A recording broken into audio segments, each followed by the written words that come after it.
নমস্কাৰ সানি technology YouTube চেনেলৰ দৰ্শকসকলক মই সানি আপোনালোক সকলোকে পুনৰবাৰ স্বাগতম জনাইছো। ৰাতিপুৱাৰ কেইবাটাও গুৰুত্বপূৰ্ণ খবৰ আপোনালোকৰ বাবে যুগুতোৱা হৈছে। গোটেইকেইটা খবৰে আপোনালোকৰ বাবে বহুতেই গুৰুত্বপূৰ্ণ, গতিকে আপোনালোকে ভিডিঅ'টো প্ৰথমৰ পৰা শেষলৈকে চাই থাকক। আজিৰ প্ৰথমটো খবৰে হৈছে এটা ডাঙৰ খবৰ। 24 ঘণ্টা পূৰ্বে কেবিনেট সিদ্ধান্ত, আৰম্ভ হ'ল একশ্যন, বিশেষ মাংসৰ বিৰুদ্ধে অভিযান। কেবিনেট সিদ্ধান্তৰ পিছতে একশ্যন আৰম্ভ, হোটেলে হোটেলে চলিছে অভিযান। বিশেষ মাংসৰ বিৰুদ্ধে অভিযান চলাইছে প্ৰশাসনে। গুৱাহাটীত আৰম্ভ হৈছে বৃহৎ অভিযান। প্ৰশাসনে চিল কৰি দিয়ে কেইবাখনো হোটেল। ৰাজ্যৰ আন প্ৰান্ততো শীঘ্ৰেই চলিব অভিযান। জালুকবাৰীৰ দৰং হোটেল মোগল দৰবাৰ চিল কৰে প্ৰশাসনে। মা ফাতেমা হোটেল, বিছমিল্লাহ হোটেল, কলকাতা আৰছালামতো চলিছে অভিযান। জিএমচিৰ তৰফৰ পৰা চলোৱা হৈছে এই অভিযান। যিহেতু আপোনালোকে সকলোৱে গম পাইছে, মুখ্যমন্ত্ৰী হিমন্ত বিশ্ব শৰ্মাই গোমাংসটো অসমত নিষিদ্ধ কৰিছে। হোটেল ৰেষ্টুৰেণ্টত ৰাজহুৱাভাৱে গোমাংস বিক্ৰী কৰিব নোৱাৰিব আৰু ৰাইজে খাব নোৱাৰিব ৰাজহুৱাভাৱে, সেইবুলি হিমন্ত বিশ্ব শৰ্মাই ঘোষণা কৰিছিলে। তাৰ পাছতো কিছু হোটেলে লুকাই চুৰ কৰি মাংস বিক্ৰী কৰাত এই হোটেলসমূহ চিল কৰি দিয়া হৈছে। তো আপোনালোকে এই সন্দৰ্ভত কি মন্তব্য আগবঢ়াব তলৰ কমেণ্ট বক্সত কমেণ্ট কৰিবলৈ একেবাৰে নাপাহৰিব যে গোমাংসটো ৰাজহুৱাভাৱে নিষিদ্ধ কৰাৰ বাবে আপোনালোক একমত নে একমত নহয়।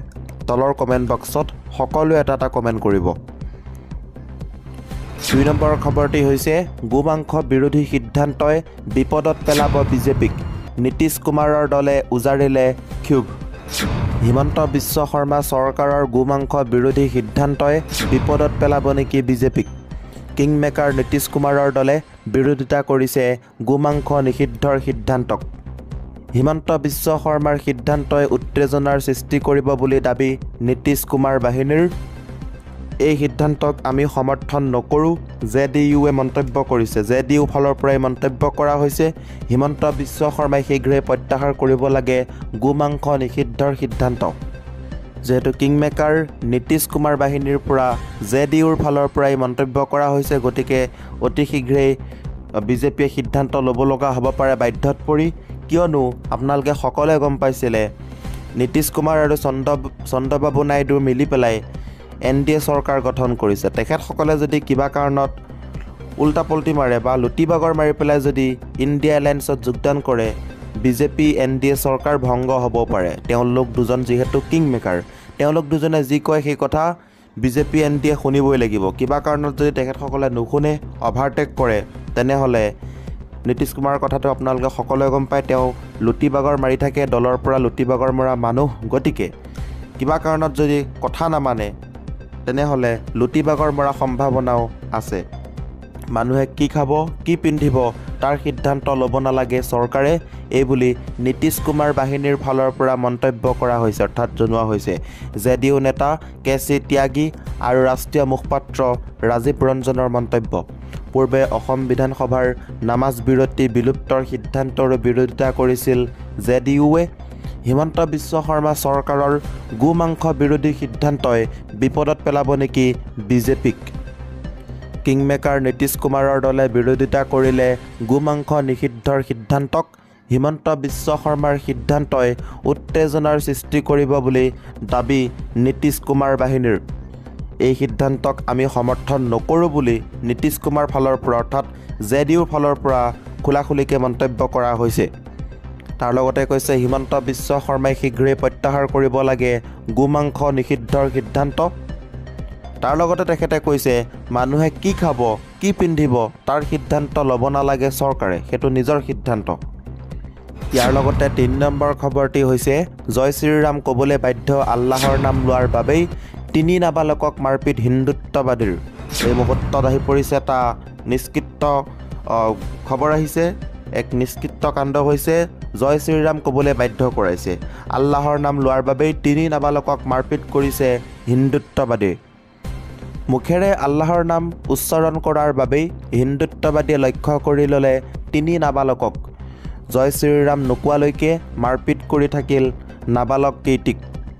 এই ভয়ংকৰ ঘটনা সংঘটিত হৈছে আমাৰ ভাৰততে হৈছে মধ্যপ্ৰদেশৰ ৰাটলাম অঞ্চলত হৈছে। এই ঘটনাৰ ভিডিঅ' বৰ্তমান ছ'চিয়েল মিডিয়াত ভাইৰেল হোৱাৰ পিছতে কঁপনি উঠিছে মধ্যপ্ৰদেশত। সংবাদ মাধ্যমৰ সূত্ৰ অনুসৰি এই ঘটনা প্ৰায় এমাহ পূৰ্বে সংঘটিত হৈছিল যদিও শেহতীয়াকৈ ছ'চিয়েল মিডিয়াত ভাইৰেল হৈ পৰিছে এই ঘটনা।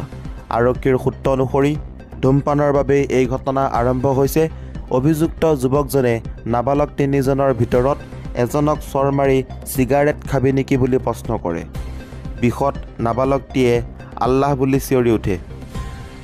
ইয়াৰ পিছত অভিযুক্তই তিনিওকে প্ৰহাৰ কৰি জয় শ্ৰীৰাম বুলি ক'বলৈ বাধ্য কৰে। জানিব পৰা মতে নাবালক কেইটাৰ বয়স, এজনৰ বয়স 6 বছৰ, 11 বছৰ আৰু 13 বছৰ। ভিডিঅ' পোহৰলৈ অহাৰ পিছতে নিৰ্যাতিত হোৱা নাবালক 3জনৰ পৰিয়ালে থানাত এজাহাৰ দাখিল কৰে। 4 নম্বৰ খবৰটি হৈছে হাজাৰ হাজাৰ লোকে এৰিছে কংগ্ৰেছ। কি হৈছে আচলতে কংগ্ৰেছ দলত? উপ নিৰ্বাচনৰ পিছতে হুৰাহুৰে খহিছে কংগ্ৰেছৰ ভেটি। ৰূপহীহাটৰ কাঞ্চনপুৰত হাজাৰ হাজাৰ মুছলমানে এৰিলে কংগ্ৰেছ। মাংস বিতৰ্কৰ পিছতেই ক্ষুব্ধ হৈ পৰিছে বহু কংগ্ৰেছী লোক। দল এৰি যোগদান কৰিছে বিজেপিত। যুৱ নেতা মুজিবুৰ ৰহমান উপস্থিতিত যোগদান কৰে বিজেপিত। ইপিনে ৰাজ্যজুৰি এতিয়া ৰকিবুল হুছেইনৰ বিৰুদ্ধে ক্ষোভৰ উদগীৰণ। জিলাই জিলাই শ শ কংগ্ৰেছীয়ে দল এৰাৰ খবৰ পোৱা গৈছে।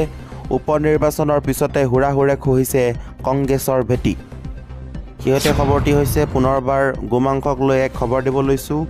আৰু আপোনালোকে সকলোৱে গম পাইছে যে গোমাংস বৰ্তমান বন্ধ কৰিছে, ৰাজহুৱাভাৱে সম্পূৰ্ণভাৱে নিষিদ্ধ কৰিছে গৰু মাংস।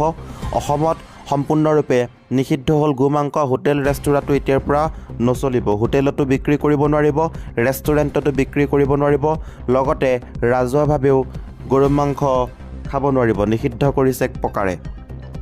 দিল্লীৰ কেবিনেটত বুধবাৰৰ পৰাই হিমন্ত বিশ্ব শৰ্মাই ঘোষণা কৰিছে যে বুধবাৰৰ পৰাই গৰু মাংস কোনো ৰাজহুৱা স্থানত বিক্ৰী কৰিব নোৱাৰিব, খাবও নোৱাৰিব। ৰাজ্যত গোমাংস প্ৰচলনক লৈ অসম চৰকাৰৰ গুৰুত্বপূৰ্ণ সিদ্ধান্ত।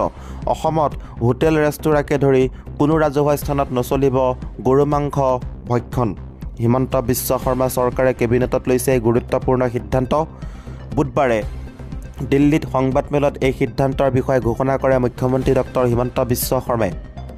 বিৰোধী কংগ্ৰেছ দলে চামগুৰি উপ নিৰ্বাচনত গোমাংসৰ প্ৰচলনক লৈ কৰা ধাৰাবাহিক মন্তব্য আৰু বিজেপিক কৰা সমালোচনাৰ পিছতেই অসম চৰকাৰৰ এই সিদ্ধান্তই বিশেষ তাৎপৰ্য বহন কৰিছে। দিল্লীৰ কেবিনেট বৈঠকৰ পিছতে মুখ্যমন্ত্ৰীগৰাকীয়ে কয়, অসমত হোটেল ৰেষ্টুৰাঁত নচলিব গোমাংস। কোনো ৰাজহুৱা উৎসৱ পাৰ্বণৰ লগতে ৰাজহুৱা স্থানত গোমাংস ভক্ষণত আমি বাধা আৰোপ কৰিছোঁ। চামগুৰি উপ নিৰ্বাচনত বিজেপিৰ হাতত কংগ্ৰেছ পৰাজিত হোৱাৰ পিছত কংগ্ৰেছে গোমাংসক লৈ এক বিতৰ্কৰ সূচনা কৰিছিল।